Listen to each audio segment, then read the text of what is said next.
Resumido. Olá, eu sou o Bruno Natal, hoje é dia 5 de maio e no resumido número 362, Gen Z fora do hype de IA, o fim do anonimato, leitura da mente sem implante, Taylor Swift registra a própria voz, Adobe se rende ao Claude e muito mais. Vamos nessa, resumido!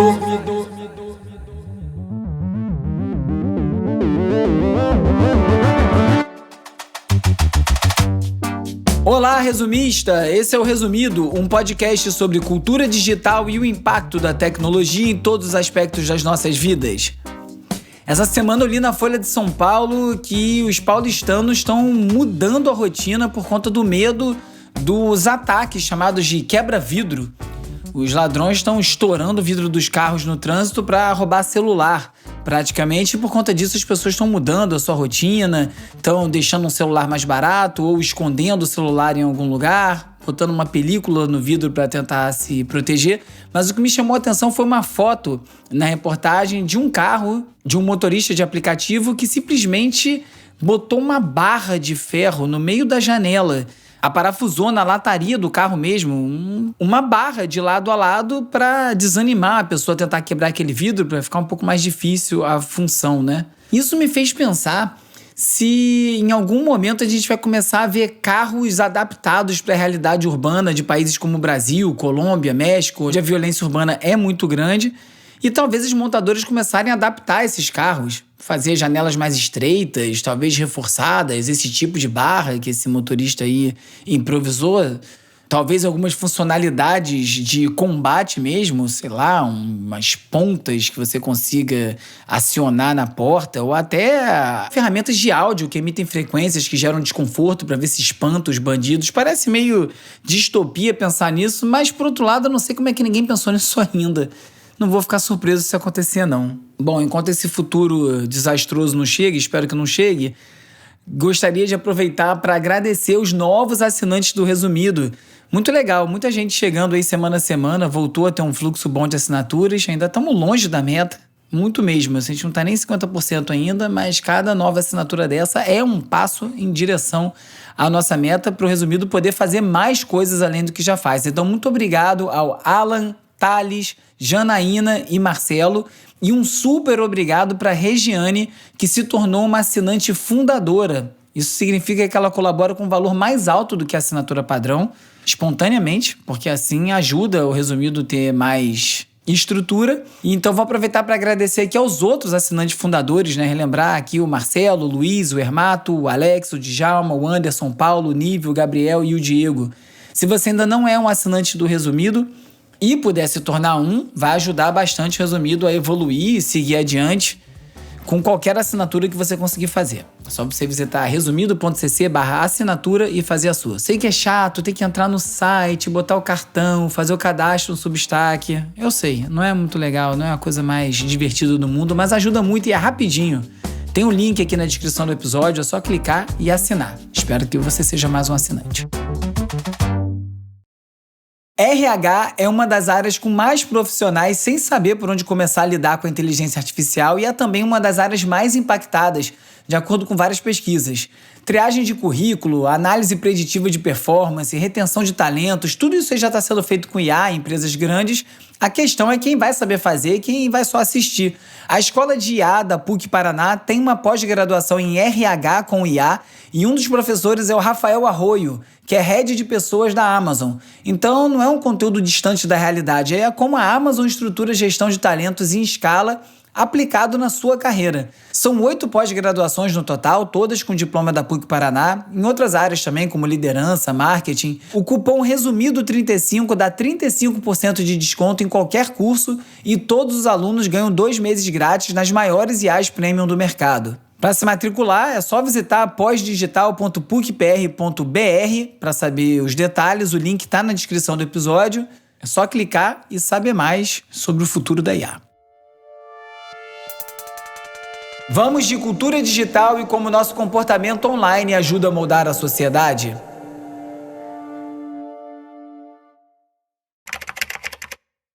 A recent study found around 70% of teens in the U.S. have used an AI chatbot at least once. Michael Yoshida explains what parents need to know when it comes to this new technology and their kids.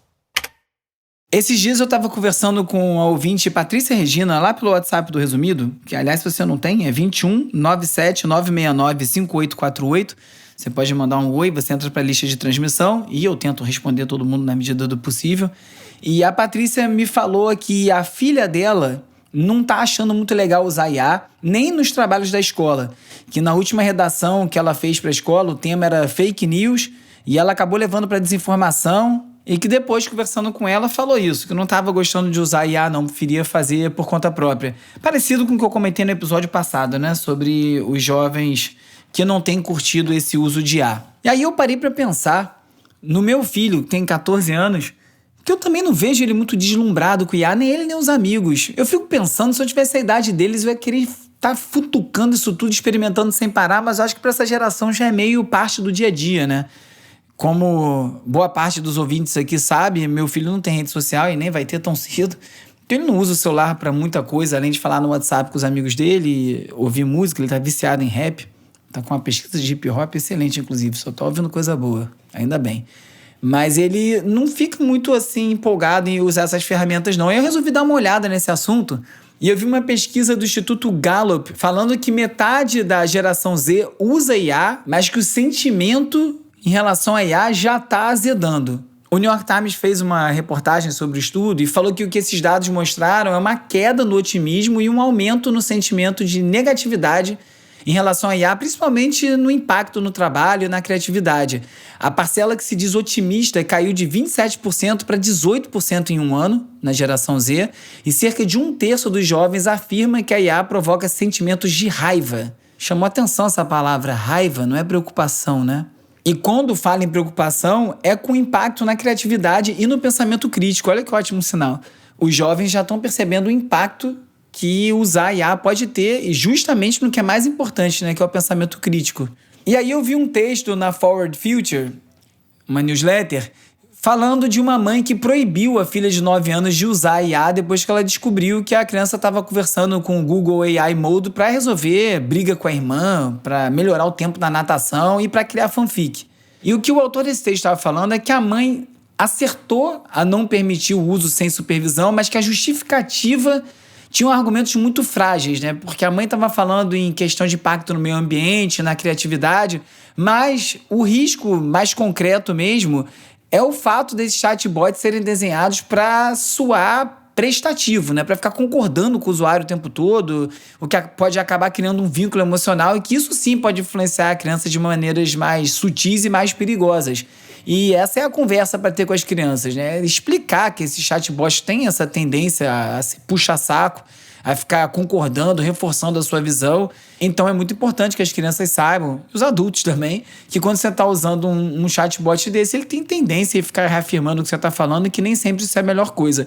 O Pew Research também fez um estudo sobre a visão dos adolescentes em relação à IA e 36% acredita que a IA vai ter um impacto positivo nas suas vidas, ou seja, 1/3. E só 31% pensam que vai ser um impacto positivo na sociedade. Ou seja, não está alinhado aí, né? E mesmo pensando na sociedade como um todo, a expectativa é muito baixa de que seja um impacto positivo.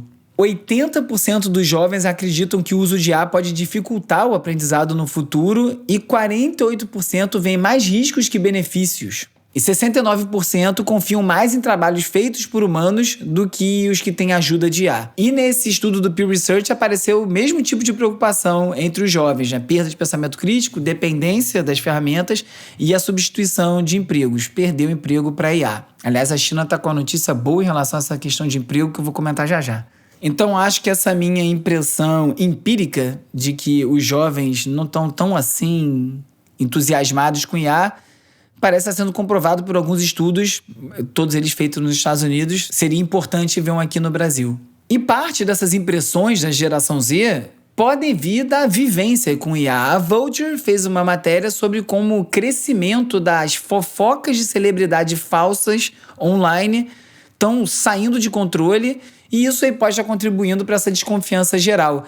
As redes sociais estão cheias de print falso, notícia inventada sobre celebridade e várias vezes com conteúdo que fica imitando o visual de algum perfil conhecido de fofoca. Tem um que é muito famoso, o Popcrave, que é citado na matéria da Vulture, que já gerou uma imitação chamada Poo-Crave, né? Popcrave significa desejo por pop, Poo-Crave seria desejo por cocô. E esses perfis replicam esse formato, mas publicando um monte de informação falsa, coisa absurda, e as pessoas acabam compartilhando ou porque acreditam, ou porque acham tão absurdo e engraçado que acabam mandando para mais gente. Mas o que isso acaba gerando é um excesso de informação no feed e vai dificultando separar o que é real do que é falso. Isso aí vai desviando a atenção das pessoas para os acontecimentos reais que acabam passando despercebidos muitas vezes no meio disso tudo. E o que a gente acaba vendo é uma competição entre o consumo de entretenimento e o que a gente acaba vendo é uma competição entre o absurdo e o factual. Ainda mais nas redes sociais que priorizam o que chama atenção, mesmo que não seja verdadeiro. Um bom exemplo disso foi um caso trazido pela Wired de um estudante de medicina indiano que criou uma influenciadora fictícia usando IA para conseguir levantar dinheiro para pagar a faculdade de medicina. E aí ele teve essa ideia de criar uma personagem virtual, uma influenciadora virtual, mas não sabia bem o que fazer e foi perguntar no Google Gemini o que ele devia fazer. E o que ele recebeu de instrução do Google Gemini é que ele deveria criar uma influenciadora focada no movimento MAGA, né, o Make America Great Again, que é o movimento unificador da direita, extrema-direita nos Estados Unidos, e que essa personagem devia ter um discurso voltado a esse público conservador, porque ele tem muito dinheiro, porque é um nicho que cresce muito rápido, que viraliza muito rápido, com pessoas que têm dinheiro para gastar e acabam gastando dinheiro nesse tipo de coisa. Então ele fez uma personagem com todos os estereótipos possíveis de uma jovem conservadora americana, passou a publicar esse conteúdo. Em poucas semanas ele já tinha mais de 10 mil seguidores e começou mesmo a faturar. Ele criou até um perfil no Fanview, que é uma plataforma similar e concorrente ao OnlyFans, onde ele postava fotos sensuais, sexualizadas dessa influenciadora digital que ele criou no Grok, que é a IA do UX, porque lá é permitido fazer esse tipo de coisa e já faturou mais grana por lá. Tem vários perfis surgindo com esse tipo de temática. A gente está em ano eleitoral no Brasil, vai aparecer coisa aqui. Aliás, já apareceu. Eu falei aqui recentemente sobre a Ana, que é um perfil de direita conservador que está fazendo muito sucesso no Instagram e no TikTok, só que não com essa pegada sensualizada para pegar dinheiro de velho babão. Me parece que é esse o alvo e parece que está funcionando. E aí, nesse universo de conteúdo digital abundante, falso, misturado com real, vem a notícia pela TechCrunch que a Neurable, que é uma empresa de interface cérebro-computador, anunciou seu dispositivo que tem uma diferença. Até aqui a gente tem falado muito de chips neurais, né, que exigem um implante. A Neuralink, do Elon Musk, é uma dessas empresas com alguns resultados bem importantes. Pessoas que conseguem jogar videogame e se comunicar novamente através desses implantes, mas é uma coisa muito invasiva. E a proposta da Neurable é na contramão disso. Você usa um aparelho externo que consegue captar esses sinais do cérebro, processar com IA e assim consegue interpretar esses dados neurais. Isso seria uma grande virada, porque fica muito mais simples de fazer, mas também traz várias preocupações, né? Se a gente está falando já hoje em dia numa preocupação em relação à privacidade e dos nossos dados neurais, dos nossos pensamentos, imagina se ficasse assim tão fácil captar, talvez até contra a sua vontade, né? Dependendo de como esses dispositivos evoluírem. Tem um lado bom, óbvio, vai possibilitar vários usos benéficos desse tipo de tecnologia, mas traz essa preocupação junto. E é por isso que algumas outras notícias às vezes dão um respiro e mostram, né, como tá todo mundo um pouco cansado disso tudo, dessa hiperconexão, essa hiperconectividade e desses caminhos que estão sendo propostos como inevitáveis, mesmo que não sejam, né? Eu falo sempre aqui como os laboratórios de IA querem vender pra gente um futuro totalmente conectado e integrado com inteligência artificial, que não necessariamente é o melhor para a humanidade, nem é o que a gente quer. Por incrível que pareça, a gente ainda tem voz nisso tudo. E aí eu vi esse experimento, um aplicativo chamado Moogle Gaps, que brinca um pouco com essa percepção. Quando eu voltei de viagem em março, o episódio que eu fiz na sequência, eu comentei sobre o meu uso de Google Maps durante a viagem, como você acaba pegando aquilo como muleta para coisa que é perto, você para de pensar a cidade, como isso é ruim. E esse Google Maps brinca justamente com isso. Em vez de ficar otimizando os trajetos, dando as recomendações mais óbvias, ele oferece de propósito os caminhos errados e umas sugestões meio aleatórias de onde comer, onde tomar um café, que loja conhecer, porque isso leva o usuário a se perder e descobrir lugares inesperados, porque senão fica todo mundo com a mesma experiência, né? Todo mundo vai parar nos mesmos lugares, vai todo mundo vivendo essa experiência otimizada e mediana, no sentido de ser sempre a média do que todo mundo vai gostar e ninguém sai muito do óbvio, conforme vai seguindo as orientações, as recomendações dessas plataformas. O app foi criado por ex-publicitários australianos da Droga5, que é uma agência muito conhecida, que tem muitos trabalhos ousados como esse, acho que eles fizeram isso por fora, por conta própria, mas é já um sinal de como as pessoas estão buscando isso, né? Eu tenho falado do analógico bastante, essa busca pelo analógico, mas eu acho que vai além. As pessoas estão questionando como usar o digital e talvez estejam em busca de maneiras menos intrusivas ou menos pasteurizadas de como gerir essas informações.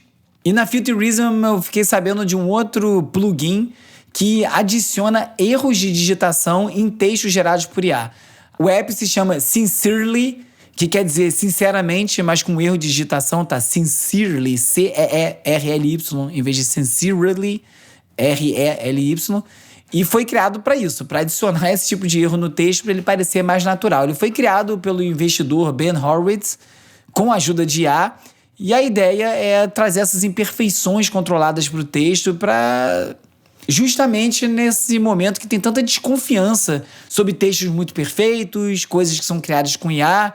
E aí é uma forma de você sujar o texto para ele parecer mais natural. Mas se ele é criado com IA, vai continuar sendo IA, né? Ainda assim, mostra o quanto as pessoas estão já exaustas disso tudo e só está começando, né? Vai ter tanta coisa para acontecer ainda e eu acho que esse cansaço é muito positivo, que vai ajudar a direcionar muita coisa. Agora é o momento de explorar as transformações causadas pelas inteligências artificiais.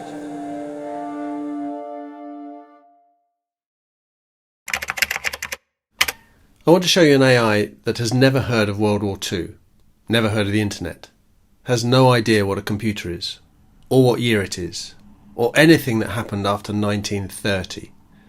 And I want to show you what it says when you ask it about Hitler. Because what it says will tell you more about how AI actually works than almost anything else I could show you.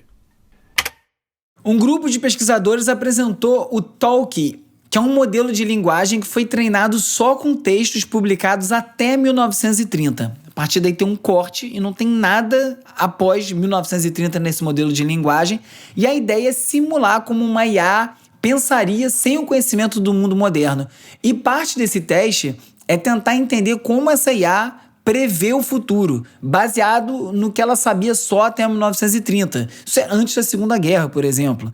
Então é lógico que não tinha tanta informação catalogada como tem hoje, então o modelo tem algumas fragilidades, mas você consegue testar com um modelo que tem menos contaminação, tem menos informações que invadem o sistema por algum outro caminho, porque segurou dentro dessa janela até 1930. Mas mesmo assim teve erro, porque às vezes tem uma reedição de um livro que aconteceu depois de 1930, que tem lá dentro um adendo sobre o conteúdo, que acabou contaminando os resultados, mas eles tentaram filtrar esse tipo de coisa. Mas o legal desse projeto é justamente esse teste, que pode ser esticado, né? Você pode começar a adicionar mais informação para tentar entender se esses modelos têm mesmo essa capacidade de prever tantas coisas como se diz, consegue organizar dados de coisas que a gente sabe como aconteceram, né? Então você pega todas as notícias e acontecimentos de um determinado período, você sabe no que aquilo tudo deu e você pode ver se esses modelos são capazes de chegar nesse acerto sobre o que de fato aconteceu. Esse experimento passa por aí, imagino que isso vai ser ampliado, mas foi um uso diferente dos modelos de linguagem. E num outro artigo da The Argument, eles falavam sobre como alguns modelos de IA já conseguem identificar o autor de um texto só com base em pequenos trechos da escrita daquela pessoa. Isso aí já levanta dúvidas sobre o futuro do anonimato online. A autora do artigo testou no modelo do Claude 4.7 com os próprios textos. Ela incluiu vários conteúdos que não foram publicados em lugar nenhum e coisas escritas em diferentes estilos, em diferentes momentos da vida dela. E mesmo assim, o sistema conseguiu apontar corretamente o que tinha sido escrito por ela a partir de alguns padrões sutis de linguagem, do estilo dela. Então isso sugere que qualquer pessoa que tem um volume suficiente de textos públicos possa ser identificada. Isso quer dizer que alguém pode escrever um post no Reddit de maneira anônima e um sistema como esse identificar quem foi que escreveu aquele post anônimo a partir de tudo que tem dela online e assim identificar o autor. Analisando todos os textos que tem dessa pessoa online e chegar à conclusão que é ela que escreveu aquele post. Isso é super perigoso por diversos motivos, né?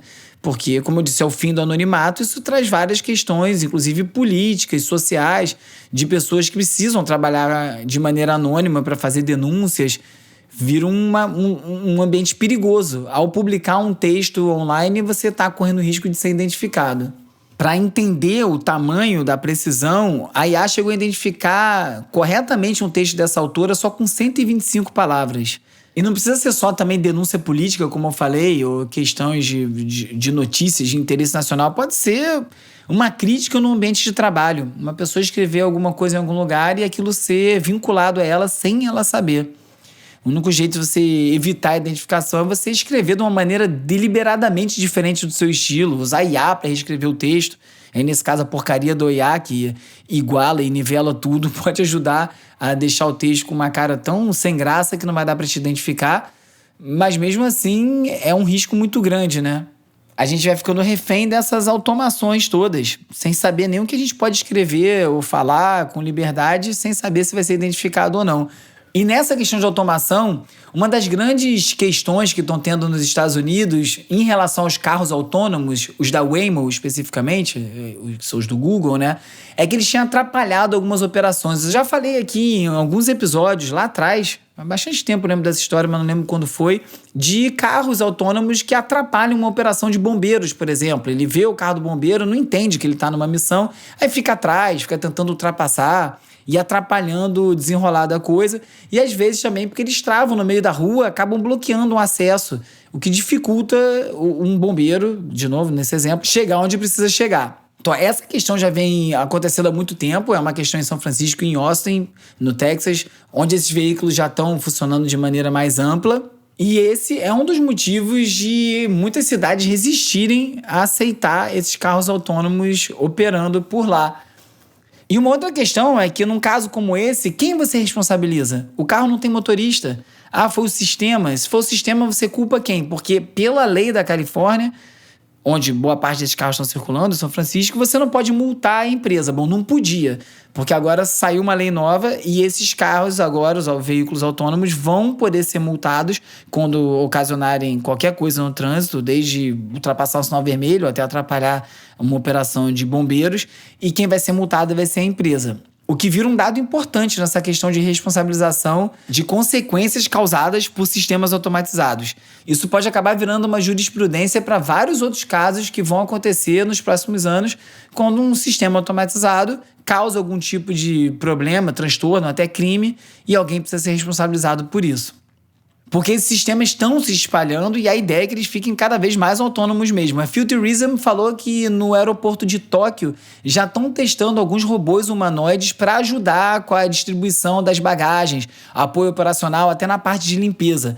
Eles estão testando isso com alguns robôs chineses e, por enquanto, eles não fazem nada sozinho, precisa de um humano acompanhando, mas a ideia é entender em que áreas esses robôs podem operar com segurança, principalmente num ambiente tão complexo quanto um aeroporto. Isso é especialmente importante no Japão, porque já está enfrentando uma escassez de trabalhadores no setor de aeroportos. Em 2023, os aeroportos de lá chegaram a não atender mais de 30% dos voos por falta de equipe. Então essa automação pode ser uma tentativa de manter a operação mesmo sem a mão de obra.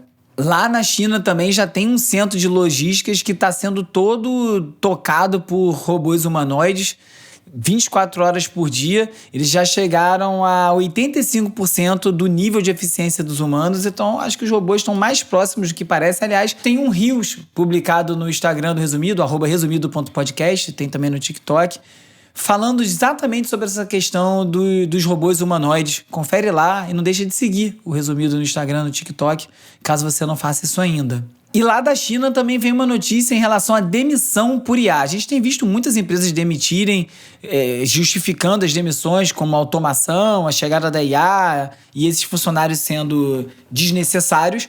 E um tribunal chinês decidiu que por lá as empresas não podem demitir ou rebaixar os funcionários para substituir eles por inteligência artificial. Então isso estabelece um princípio legal. Os empregadores não podem transferir os custos operacionais para os trabalhadores. O caso que foi analisado foi de um funcionário que foi pressionado a aceitar uma redução de cargo depois que a função dele foi automatizada. Ele se recusou e acabou demitido, e essa decisão foi considerada ilegal pela corte de Hangzhou. Então a decisão da corte, traduzida automaticamente pela reportagem da Gizmodo, diz que, abre aspas, a tecnologia de IA pode ser usada para melhorar a eficiência das empresas, liberar o trabalho humano e aumentar o bem-estar dos funcionários. As empresas podem se adaptar a essa tendência, mas também devem considerar os direitos e interesses legítimos dos trabalhadores e não podem usar a mudança tecnológica como pretexto para reduzir salários ou rescindir contratos de forma unilateral. É uma baita de uma decisão que vai num caminho que muita gente está propondo como o mais sensato. Que as empresas que estão em busca de automação tenham que compensar isso de alguma forma. Você não pode simplesmente acabar com uma profissão, com uma vaga e deixar todos os trabalhadores lá, o Deus dará. Então você vai precisar compensar os funcionários de alguma forma, e eu acho que essa é a melhor forma, como está nessa sentença. É feito para melhorar a vida do ser humano, né? Para aumentar o bem-estar dos funcionários, para aumentar a produtividade, para liberar tempo e não para você perder seu emprego. Acho não, tenho certeza que isso ninguém quer, e acho que é por aí que o caminho vai começar a ir quando a gente começar a ver uma resistência humana a essas demissões ou a implementação dessa tecnologia de maneira mais aguda, que eu acho que vai vir isso. E o Oscar também anunciou novas regras que vão proibir performances e roteiros gerados por IA a concorrerem ao prêmio. A partir de agora, só atuações feitas por humanos, com consentimento, com crédito formal e roteiros comprovadamente escritos por pessoas vão poder concorrer ao prêmio. Esse assunto ficou bem presente depois do anúncio de um filme com Val Kilmer feito após a morte dele. Aliás, um dos meus melhores amigos, que mora em Los Angeles, o Alex, falou que ficou triste que quando eu falei sobre o filme do Val Kilmer, eu não contei uma historieta. Ele falou, aposto que os ouvintes vão gostar de ouvir. Então vai lá, eu não sou muito de ficar contando esse tipo de história. Mas o Alex era muito amigo do Val Kilmer, e uma vez a gente saiu com ele em Los Angeles, quando eu tava por lá. A gente foi parar num bar burlesco, tem até umas fotos desse dia, tava o Marilyn Manson no bar também. E depois a gente foi comer um cachorro-quente no Pink's, que é um lugar tradicional lá de Los Angeles. E eu tive esse contato com o Val Kilmer aí. Não era muito relevante para a história, mas o Alex me pediu para contar, então eu contei a história aqui agora. Voltando à notícia do Oscar, foi muito por conta dessa notícia do filme do Val Kilmer que eles começaram a se mexer para fazer essa determinação. E então a academia disse que eles reservam para eles próprios o direito de investigar o uso de IA e verificar a autoria das obras. E o que essa notícia toda mostra é que, mais do que barrar a IA, essa medida reforça o papel da academia como o árbitro do que conta como criação humana em Hollywood. E esse poder de dizer o que é verdadeiro e o que é falso, o que é humano, o que é sintético, é um grande poder que vai ser muito disputado nos próximos anos. O Spotify, por exemplo, acabou de introduzir os artistas verificados, que é um selo de verificação para os artistas que vai comprovar que aquele artista foi verificado pelo Spotify e que aquela música não é criada por IA. A ideia é ajudar os usuários, né, os ouvintes, a não acabarem ouvindo música criada por robô sem saber e ter certeza que o artista que está ouvindo ali é um artista real. Eu até comentei aqui outro dia sobre isso, né? Sobre a importância dos veículos de imprensa, dos selos, das gravadoras, as já conhecidas e as que vão surgir, como um grande indicador do que vale ou não a pena ser ouvido, como já era na época do CD, do vinil, do que você quiser. Um selo, uma gravadora, um artista ser lançado por determinado lugar significa que passou por um processo ali, isso já traz alguma credibilidade. E agora o Spotify quer resolver isso com esse selo. Só que os parâmetros para determinar se um artista é real ou não são um pouco confusos, porque para determinar isso, o Spotify vai usar sinais de presença real fora do ambiente digital. Para isso vai ver show que o artista tem marcado, atividade em redes sociais.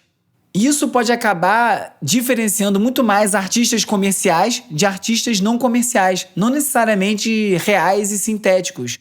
Porque isso já é uma hierarquia que existe, né? Os artistas que têm mais sucesso comercial vão ter uma presença online maior, vão ter esses indicadores todos de show, de venda de produtos, que alguns artistas iniciantes às vezes não têm por falta de recurso ou até por falta de interesse. Então pode ser que um artista que não tem uma presença online forte, porque não se interessa por isso, seja visto como um artista criado por IA sem ter sido. Então esses critérios acabam sendo um critério do modelo comercial já consolidado, e isso pode acabar gerando mais confusão. Então, muita gente que está defendendo esse tipo de selo, pedindo que as plataformas interfiram dessa forma, pode acabar sendo mais prejudicado. Porque quem mais tem pedido isso são os artistas menores, né? Porque somem no meio dessa porcariada sintética toda. Um artista estabelecido tem menos risco.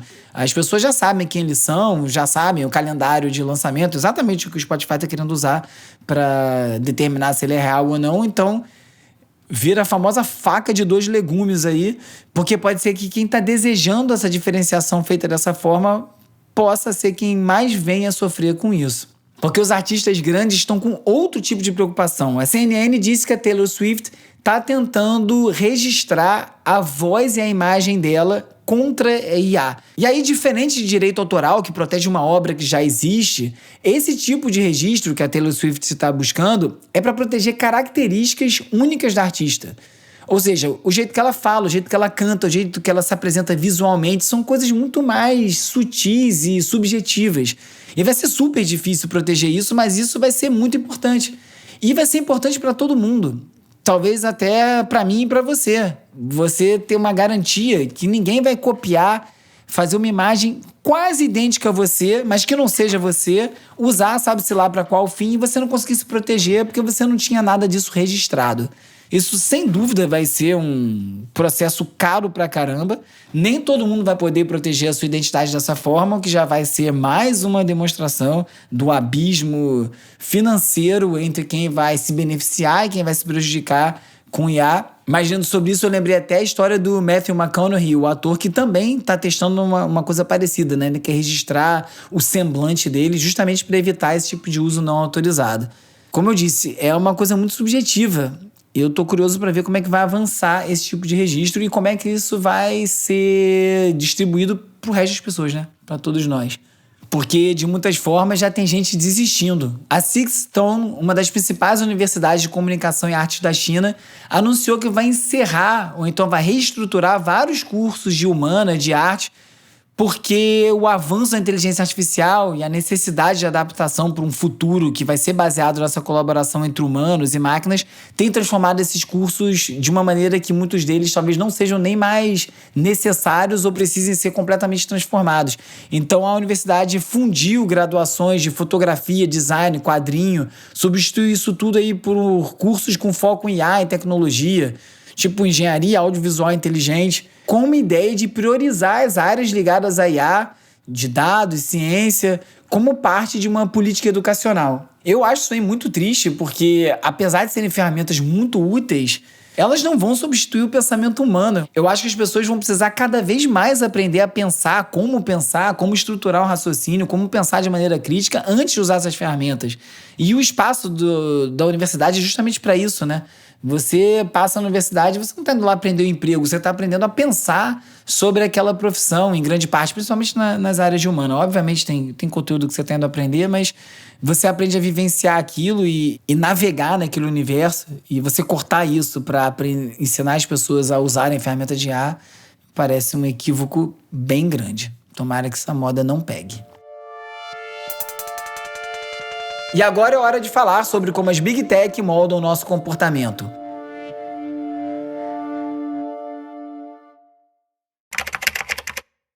One, two, three, four.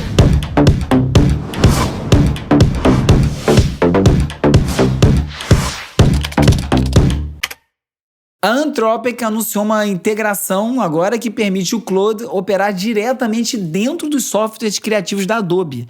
É isso, Photoshop, Blender, Ableton, Illustrator, tudo transformado num chatbot, numa interface de comando para essas ferramentas de uso profissional.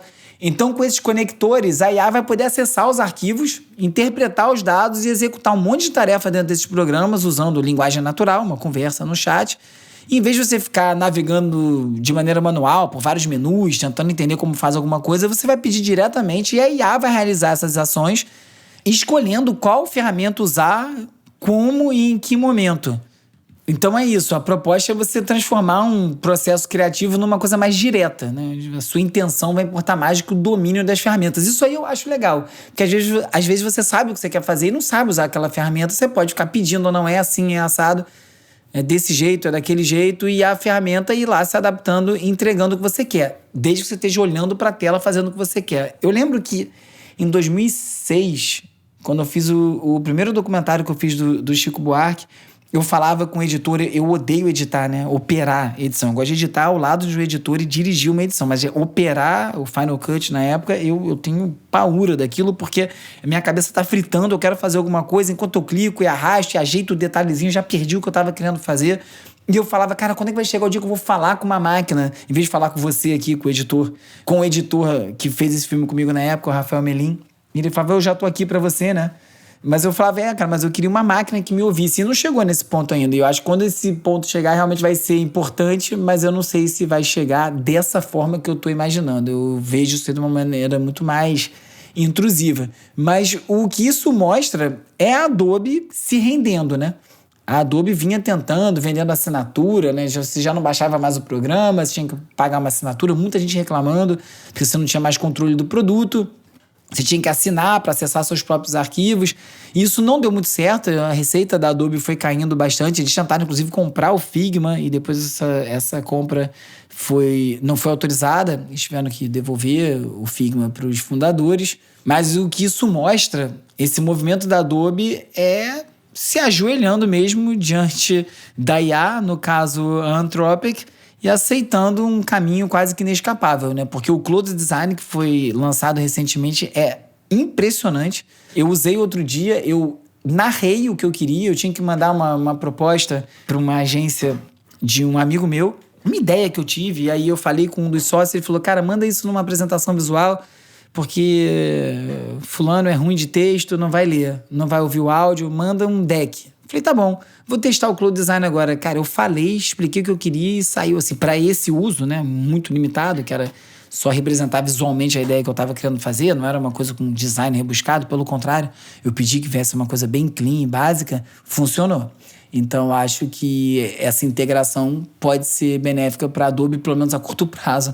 A longo prazo, já acho que não. Agora, o risco desse tipo de integração a gente já está vendo. O Canva, que é uma ferramenta de design também, que usa bastante IA, teve um caso agora, foi repercutido pela Gizmodo, bem ilustrativo de como entregar os processos de decisão para uma plataforma dessa podem ser muito arriscados.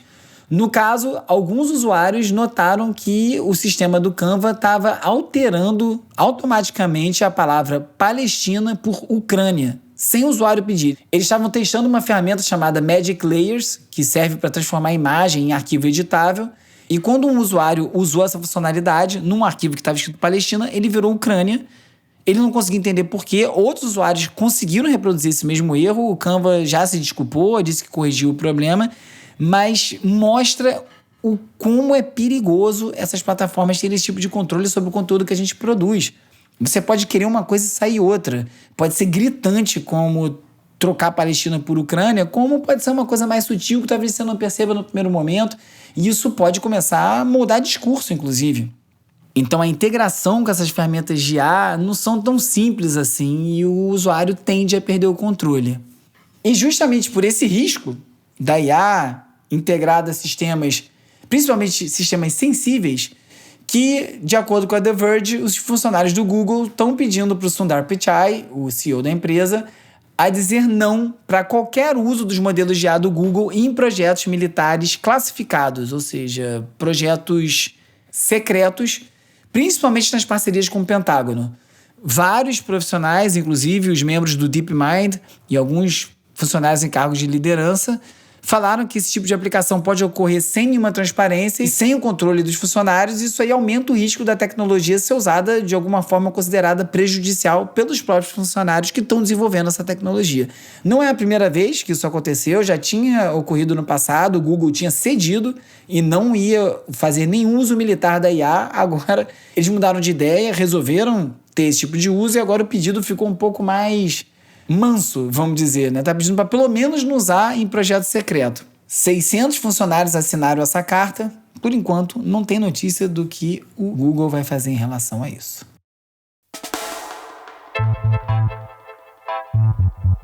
Hora de relaxar com as dicas de ver, ler e ouvir.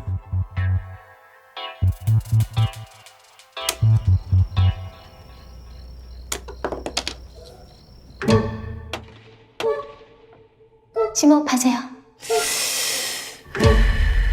Esse final de semana assisti a comédia coreana A Única Saída, dirigida pelo Park Chan-wook, que é o mesmo diretor de Old Boy.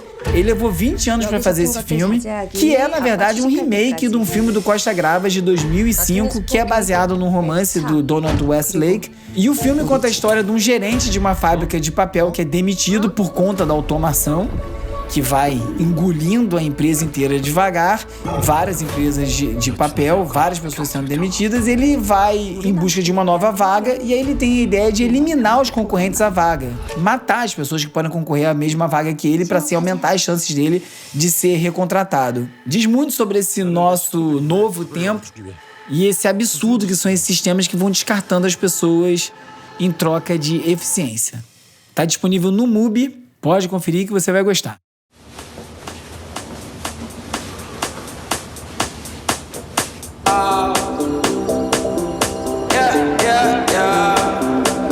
Falando em Costa Gavras, o seu filho, que também é um diretor de mão cheia, Roman Gavras, que assinou Athena em 2022, esse filme tem na Netflix, muito bom também, tem vários planos de sequências, não é o filme inteiro um plano de sequência como faz parecer, mas tem alguns planos de sequências absurdos. Também é muito conhecido pelos clipes de música e lançou o primeiro deles em 4 anos. O clipe é de Storm, que é uma parceria do produtor francês Sir Kim, usando o pseudônimo Generation, com o rapper sueco Yang Lin. E é um clipe de 7 minutos que se passa no internato britânico, onde não tem nenhum adulto, e o Yang Lee encarna um bully, e aí tem uma sequência de dança que é absurda, você tem que ver na tela grande, não veja no telefone. Aliás, o Gavras está com uma pré-estreia do longa Sacrifice com a Anya Taylor-Joy e com o Chris Evans, e enquanto esse filme não sai, você pode assistir esse clipe como um aquecimento. É lindão o clipe, vale muito a pena ver. O trailer do A Única Saída, o clipe do Generation e todos os outros links comentados nesse episódio vão estar reunidos num post com todos esses links, disponível só para os assinantes do Resumido, lá no resumido.cc. Se você ainda não é assinante, faça sua assinatura para poder ter acesso a essa curadoria. Nesse episódio, você ficou sabendo que a Gen Z usa IA com ceticismo, que um plugin adiciona erros de digitação em e-mails para disfarçar IA, que estão testando leitura de mente sem implante, que 150 palavras bastam para identificar qualquer autor online, que robôs humanoides já operam no aeroporto do Japão e em fábricas da China, que a Taylor Swift registrou a própria voz como marca, que a Adobe integrou mais de 50 ferramentas ao Claude e muito mais. Se você gosta do Resumido, além de fazer a sua assinatura, você pode recomendar para mais gente. O boca a boca leva esse podcast muito longe. Manda no grupo da família, no grupo do condomínio, manda por e-mail, posta no Instagram, eu reposto todo mundo que marca o Resumido por lá. Isso aí é muito importante, ajuda demais o Resumido a chegar a mais gente. E também não deixe de curtir, assinar, seguir, dar 5 estrelinhas e deixar uma resenha na plataforma que você estiver escutando esse episódio agora. E se você quiser comprovar que você ouviu esse episódio até o final, é só você deixar um comentário também com a palavra secreta da semana, que é voz. O Resumido é produzido e apresentado por mim, Bruno Natal. O roteiro é escrito por mim e pelo Agenor Neto. O Cauê Marques coedita a newsletter O Futuro Explicado e as redes sociais, que contam com animações do Peri Selmanman e design do Felipe Araújo. A edição e mixagem é feita pelo Hugo Rocha, da Usina Sons, a foto da capa é do Jorge Bispo e o tema original foi composto pelo Gustavo Silveira. Eu sou o Bruno Natal, obrigado pela audiência. Semana que vem tem mais Resumido. Resumido.